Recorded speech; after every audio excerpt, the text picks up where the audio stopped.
Game na?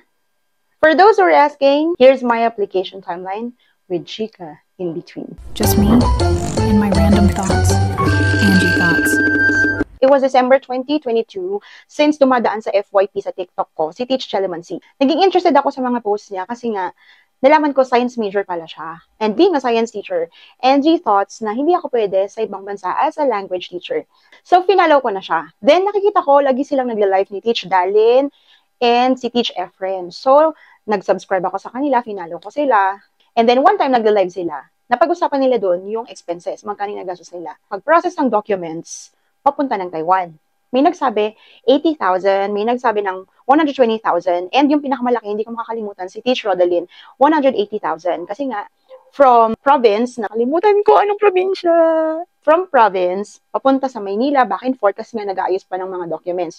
From their conversation, yung interest ko, nasa peak, biglang medyo naging di na ako masyado interesado kasi nalaman ko magkano yung gagastusin. Wala nga akong pera, kaya nga ako magta-Taiwan.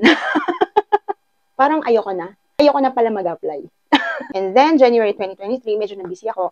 Gawa ng nag-aayos ako, nagpe-prepare ako para sa pagpapabinyag ng baby ko na mag-1-year-old pa lang. So, January to February, busy ako.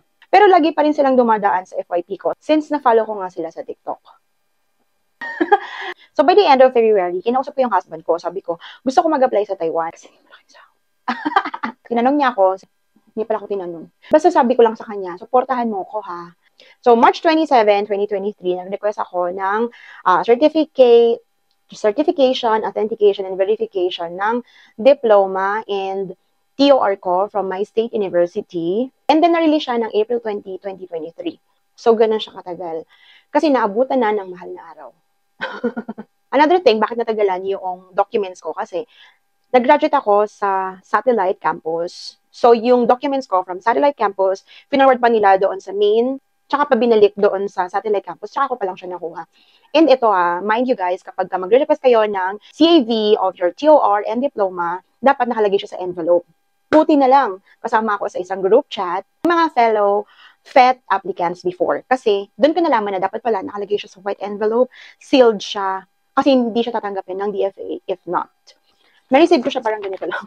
Nakaganyan lang, magkakasama lang siya. Then, napaisip ako, bakit ganito? Bumalik ako, sabi ko, pwede po pakilagay sa envelope kasi hindi po siya tatanggapin ng DFA.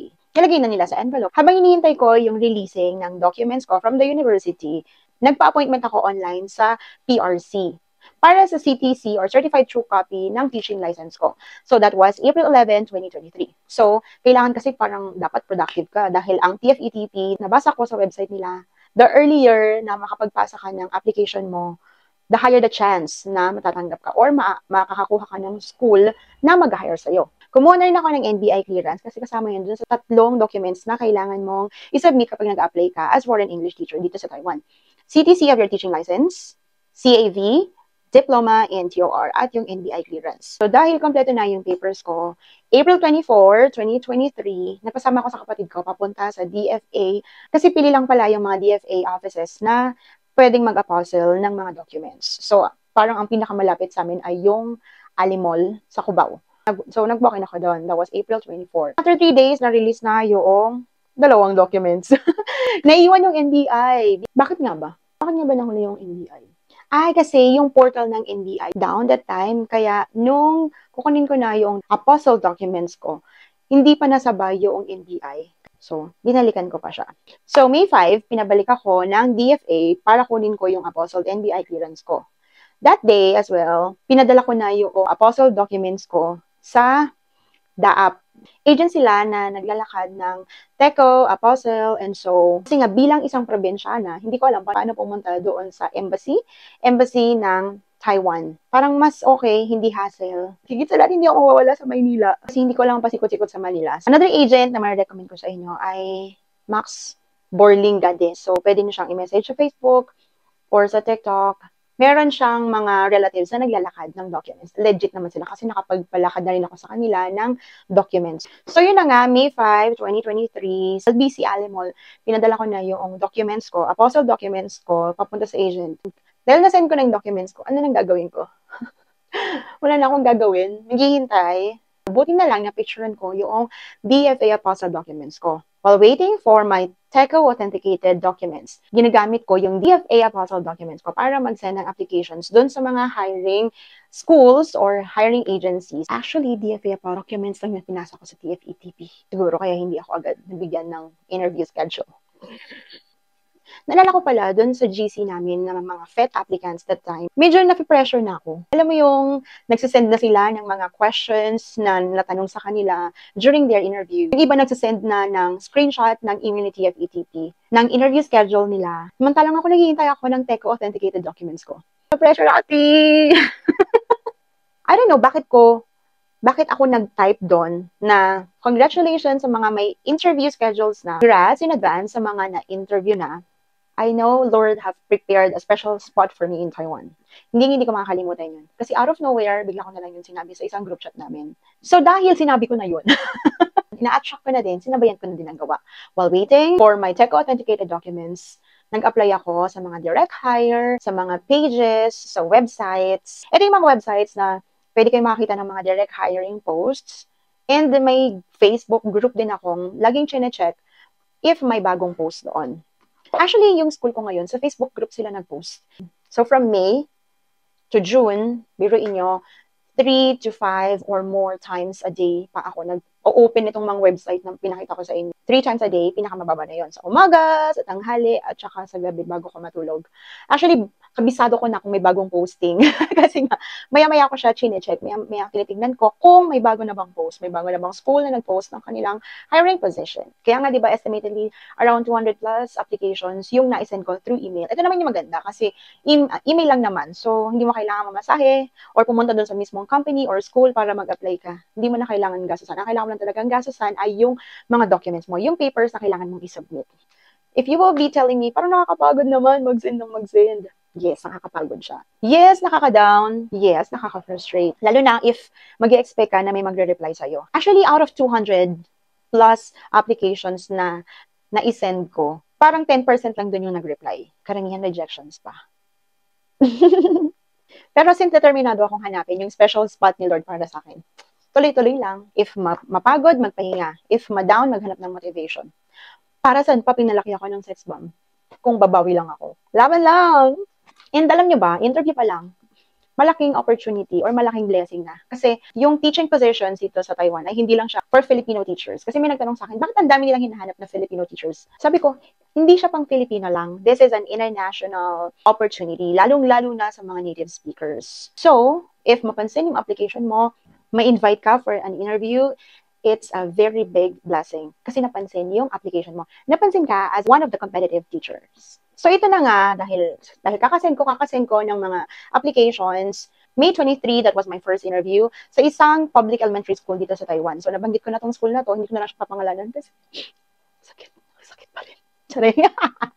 Tinatawanan ko na lang ngayon yung mga iyak ko before sa school na to. At 9:50 a.m. So, ito yung first ever online interview ko para sa foreign English teaching position. So, ito yung sinasabi ko na umasa ako, ganyan. So, akala ko ako na talaga. I thought I'm the one. So, I only need to say yes. Pero, March 27, 2023, may nagsabi sa akin na may na-hire na pala doon sa school na yon.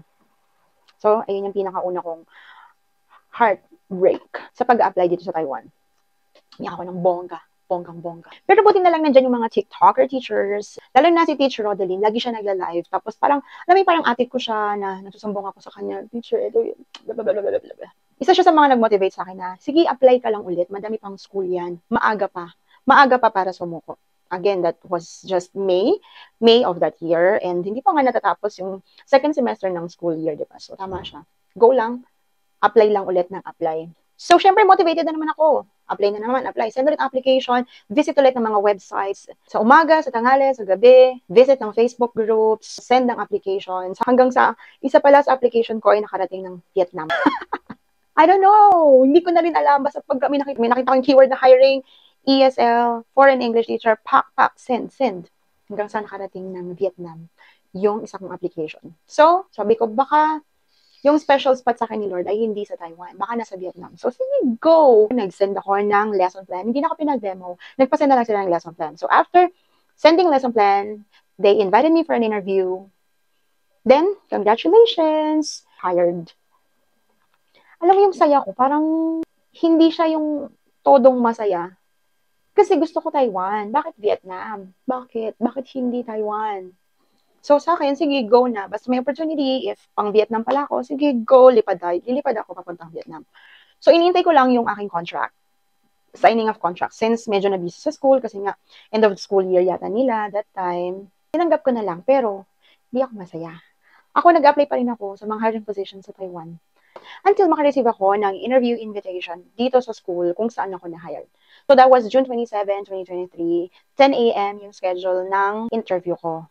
Kung na-shock kayo doon sa panel, na-shock din ako. Na-shock din ako kasi akala ko, tatlo lang yung kanilang interviewer. And yung first interview ko, 4 lang sila. Naka-off cam pa yung dalawa. So, dalawa lang yung nakikita ko. Doon sa second interview ko naman, isa lang, yung HR lang yung kausap ko. Nagkulat ako dito sa panel. So, as usual, ginawa ko yung best ko. Kung paano ko ginawa yung first and second interview ko, ganun din yung ginawa ko dito sa third interview ko. But unlike my first and second interview, na I'm very confident sa qualification na meron ako. Kasi parang hinahanap nila, science teacher with an ESL background. Parang, shucks, ako ba to? Ang feeling mo, T. Pero dito, after ng interview ko, hindi ko na siya masyadong inintindi. Pinag-pray ko na lang. Sabi ko, Lord, ikaw nang bahala. Until 4:54 p.m., may nag-notif sa phone ko. Ito yung nakalagay. Umiral yung pagiging nonchalant ko sa part na to. Kasi parang ako, ayoko nang mag-expect. Ang sakit, besh. Ang sakit kasi pag nag-expect ka, tapos bilang, tinignan ko siyang ganyan. First look, hindi ko siya masyadong naintindihan. So, inopen ko na siya. Again, nonchalant. Ganito siya.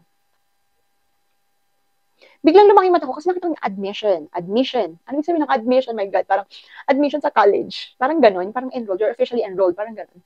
Yung parang yung naisip ko. And then binasa ko yung content. Ito yung punto na parang hindi ako qualified sa pagiging English teacher kasi hindi ko talaga siya makomprehenday. Ilang beses, parang 3 times, 4 times ko siya binasa. Kasi nakalagay doon sa qualifications nila. After ng interview, kung isa ka doon sa mga feeling nila qualified applicant for the position, magkakaroon ka pa ng demo teaching. Wala ko nakitang demo teaching. Admission talaga. Part of the group na talaga siya kaagad. Anong ibig sabihin? Hanggang sa pinabasa ko sa husband ko. Sabi ko, ano nga, i-translate mo nga sa akin? Anong sabi? So parang doon palang nag-sink in sa akin na, oh my God, hired ako. I'm officially hired. So doon pa lang ako sobrang tuwang-tuwa na ito na pala. Ito na yung ibibigay sa akin ni Lord na special spot sa pangarap kong lugar sa Taiwan. So, parang ngayon, ito yung sinasabi ko na tinatawanan ko na lang yung mga naging experiences ko. Yung iniyakan kong school na parang gumulong talaga yung mundo ko nung binalita sa akin na hindi ako yung na-hire. May na-hire na iba. Akala ko ako yung nandun. Kasi pala, may plano si Lord para sa atin.